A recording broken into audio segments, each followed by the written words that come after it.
Doctor साहेबांनी उल्लेख केला ते ईश्वर खंडे अखिल भारतीयचे अध्यक्ष आहेत. आपले सुशील कुमार शिंदे साहेब होते, काशी जगद्गुरू होते, आमचे गणिनाथ महाराज होते. कर्नाटक, तेलंगणा, महाराष्ट्र आणि इतर समाज लोक प्रमुख असे आणि विशेषतः महाराष्ट्र विधान परिषदेचे कार्यालय राहुल नार्वेकर उपस्थित होते. मुख्यमंत्र्यांच्या सभापती होते.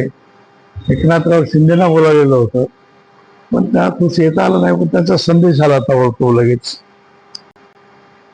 तसा हा कार्यक्रम काही एका समाजाचा म्हणून नव्हता, पण बाकी लोकांना आपण बोलवावं.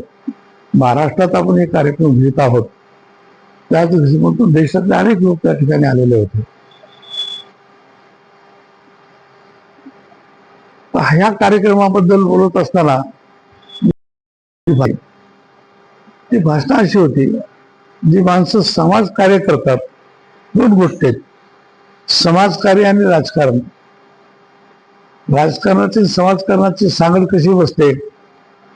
पूर्वी काय असायचं, समाजामध्ये कार्य केलं तरच राजकारणात प्रवेश मिळत होता. तुमचं कार्य काय समाजामध्ये, तुमची सध्याची परिस्थिती काय आहे, लोकप्रियता आहे की नाही तुमची, हे पाहत होते. कुठलं तिकीट मागायचं तर मागता येत नव्हतं. सहजासहजी सारा जिल्हा परिषदचं तिकीट मागता येत नव्हतं आपल्याला त्या काळामध्ये. म्हणून सामाजिक कार्यकर्त्यातून मग राजकारणात गेलेली माणसं, आणि त्याला जोड झाली शिक्षणाची. शिक्षण काय आहे बाबा, या तीन गोष्टीची जोड. तर शैक्षणिक क्षेत्रामध्ये कर्नाटक राज्य आपल्यापेक्षा पुढे आहे. मी तुम्हाला सांगतो, आज त्या ठिकाणी मोठमोठ्या कॉलेजेस आहेत. आता तिथे भारतरत्न आपलं वीरशैव रत्न म्हणून एक पुरस्कार दिला, तो आमच्या यांना दिला, प्रभाकर कोरेंना दिला. प्रभाकर कोरे एक त्या ठिकाणी कर्नाटका लिंगायत एज्युकेशन सोसायटीचे चेअरमन आहेत, आणि त्यांच्या मेडिकल कॉलेजचं उद्घाटन करण्यासाठी म्हणून तुमचे पंडित जवाहरलाल नेहरू पंतप्रधान देशाचे, त्यांनी उद्घाटन केलं होतं. म्हणजे त्या काळातली गोष्ट आहे. त्या काळापासून मी आपल्याला सांगतो की त्यांची एवढी मोठी कॉलेजेस समाजाला त्यांनी शिकवलं. म्हणजे गोरगरीब माणसं आहेत, त्यांना हे जे मठ आहेत, या मठाला सांगितलं तुम्ही जो घाला लोकांना, विद्यार्थ्यांना शिकवा तुम्ही. समाज शिकला, मोठा झाला समाज शिकवा. आणि त्या कॉलेजमध्ये सुदैवानं म्हणा आपले डॉक्टर निळकर तिथे शिकले, त्याच कॉलेजमध्ये तिथंच प्रवेश दिला त्यांना. त्यांनी चौकशी सुद्धा केली, काय करते आपले सुपट म्हणून मला. म्हणजे जसं जर मी सांगतो तुम्हाला, ते समाजात कार्य केलेल्या माणसात आजकाल समाजाच्या कार्याचा फार विषय दखल लोक घेणार आहेत माणसं. आता ज्यानं मोठा हार पुढायला घातला त्याच्याकडे लक्ष जास्त आहे आजकाल. तुम्हाला सांगतो, ज्यानं जास्त सेवा केली व्यक्तिगत, त्याला त्याचा मान सन्मान आहे. आणि म्हणून हे काय मला समाजाने सामाजिक कार्याबद्दल पुरस्कार दिला आहे. सामाजिक कार्याबद्दल समाजाने, म्हणजे वीरशैव वीरशैव अखिल भारतीय वीरशैव सभा आहे, दिल्लीला आहे ती सभा देशभर आहे. त्याची शाखा आहे महाराष्ट्रामध्ये. त्या महाराष्ट्राच्या कार्यकारिणीवर सुद्धा मी एका काळी होतो.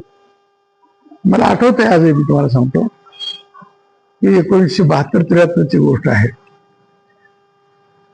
72-73 नामदेवराव रुकारी हे त्या काळामध्ये अध्यक्ष होते. त्यांच्याही सामाजिक संस्था आहेत पुष्कळशा. तर ते नांदेडला येणार होते. त्याच्यामध्ये थोडंसं आयोजन मी केलेलं होतं, नाही असं नाही, मी होतो, माझाही पुढाकार होता. तर चव्हाण साहेब आणि शामराव कदम साहेबांच्या मध्ये मी बसलेला होतो गाडीमध्ये, मी अध्यक्ष असल्यामुळे जिल्हा काँग्रेसचा. मला त्यांनी विचारलं काय फरक लागला म्हणजे कला मंदिरला, काय म्हणलं रे साहेब असं आहे. अरे पुण्याचे आहेत का ते? म्हणजे साहेब महाराष्ट्रभर फिरत आहेत. आणि महाराष्ट्रभर फिरत आहेत ते राजकारणात नाहीत, ते फक्त सामाजिक कार्य करा. तुम्हाला काय अडचणी आहेत ते आम्हाला सांगा. तुमच्या विद्यार्थ्यांना जर काही अडचणी असतील ते आम्ही सोडवतो, आम्ही त्यांना शिकवतो, त्यांना आम्ही सहकार्य करू वगैरे वगैरे सांगायचं. ते त्यावेळेस पासूनची मी परिस्थिती पाहिली किंवा ठीक आहे. आपल्याकडे कसं आहे, आपल्याकडे काही सांगायला काही वाईट वाटायचं काही कारण नाही. नेमकं प्रत्येक जिल्ह्यामधून पुढारी निर्माण झाले. जसं पूर्वी आमच्या निजामाच्या काळामध्ये, त्या काळामध्ये मक्तेदार सुभेदार जसे असायचे, तसेच मी तुम्हाला सांगतो त्यानंतरच्या काळामध्ये सुद्धा काही माणसं प्रत्येक जिल्ह्यामध्ये झाले. आता कोणाचे नाव आम्ही घेऊ नये, पण एखाद्या माणसाने बाबा कॉलेज काढलेलं आहे, मेडिकलचं कॉलेज आहे, इंजिनिअरिंग कॉलेज आहे, आणि त्या ठिकाणी त्यांनी एखाद्या गरीबाला संधी दिली असती, असे आंदोलन निर्माण झाले नसते. सगळ्याच जातीमध्ये गरीब आहेत, एका मराठ्यात नाहीत, लिंगायतात नाहीत, मुस्लिमामध्ये आहेत, सर्व बंधारे सगळ्याच जाती जमातीमध्ये गरीब आहेत.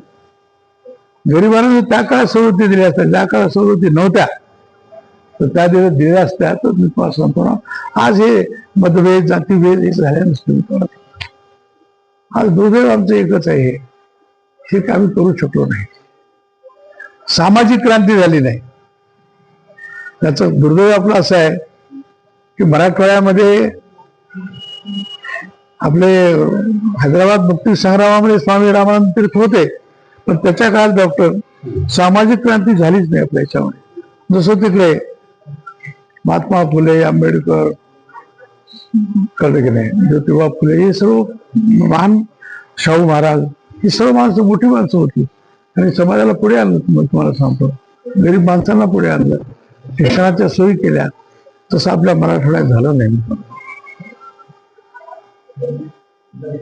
आणि ते आणि हे जर पाहता थोडस हे वाटतंय, थोडस मतभेद होतात, कळलं की नाही. ठीक आहे, त्या फारशा राजकारणात आपण जायचं नाही आज, पण एक गोष्ट सांगेन मी, ते थोडस मलाही बरं वाटलं, आनंद वाटतो थोडस, किंवा कुठेतरी दखल घेतोय आपली कामाची, कळलं की नाही. मी काही समाजाचंच कार्य म्हणजे एक नाही.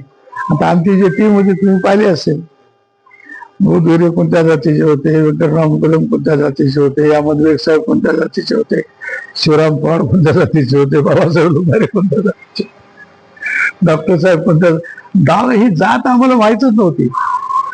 मला तुम्हाला अशा वसंतराव नाईक साहेब माझं कौतुक केलं त्यांनी, जेव्हा मल्हारराव वाघमारेला मी जेव्हा उपसभापती केलं आणि समज महाराष्ट्रामध्ये बातमी पसरली की आरक्षण नसताना एका मातंग समाजच्या माणसाला त्यांनी 85 सभापती केलंय. त्याच्यानंतर पुन्हा तुमच्या यांना केलं, मी केंद्राला केलं. तुम्हाला सांगतो मी, फार उशिरा झाली आमची वर्षात आहे, कळलं का. माझ्यानंतर आपण अध्यक्ष केलं पंचायत समितीचं. पण तेव्हा तो जातीभेद हा विषय नव्हता, पण आरक्षण नसलं